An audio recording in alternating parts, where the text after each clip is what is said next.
balance-wise,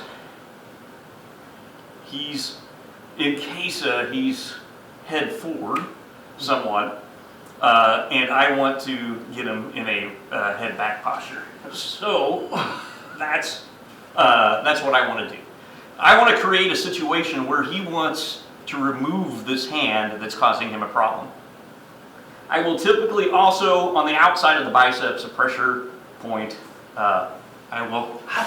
I will drive my chin into that at the same time I'm doing this. Now, his right arm is kind of awkward to untangle at this point, so he's probably going to try to push with this to get this hand off me. So once he does that, this hand is now free. And this hand has what I call door knock tuite, right? So I'm in that position, I come up underneath, and I just, like the beginning motion of Kusanku, I'm doing that motion there. So back here again, he's coming into this position. Again, he's putting all this weight right into here and making it hard to breathe. He's probably tucking his head down or tucking it towards me or whatever, or coming all the way at temple to temple. It's like try to talk and breathe at the same time. So I want to backhand open, Pinan Godon. I want to do that kind of motion, right? Again, I'm going to take my chin at the same time, drive that into the bicep. He wants to pass that hand, so I'll come and get whatever tuite I get, right? Maybe that one, any of them. It doesn't really matter. I've got a wrist lock. I want to break his posture for the main reason of getting his hands to push me away, right? So I'm going chin into the outside of the bicep. Zygomatic is here. I'm putting my pinky knuckle right there in that zygomatic, most likely. Putting my chin here, and I'm pushing. He wants to push that away.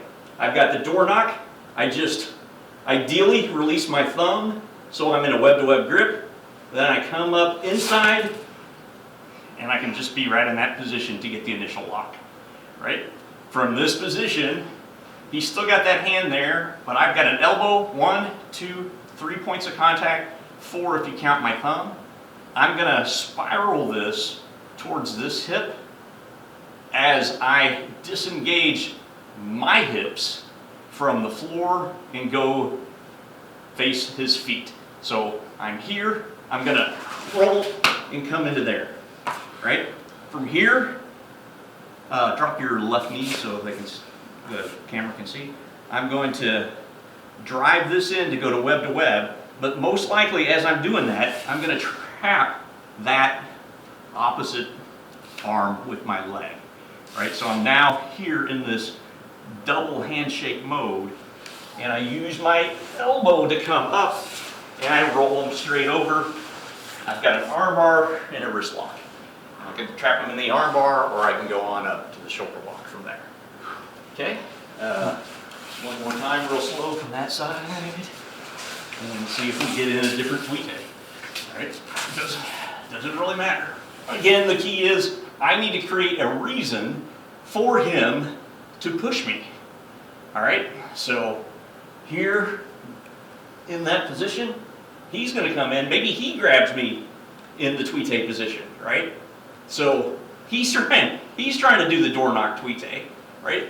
Doesn't matter. I'm going to come up through and go into that position, right? I've got that position, and I've got to pull with this hand to get his pinky to go to follow the principle of X. So I start pulling it in, passing, maybe even do a little bit of that, and then I'm right here.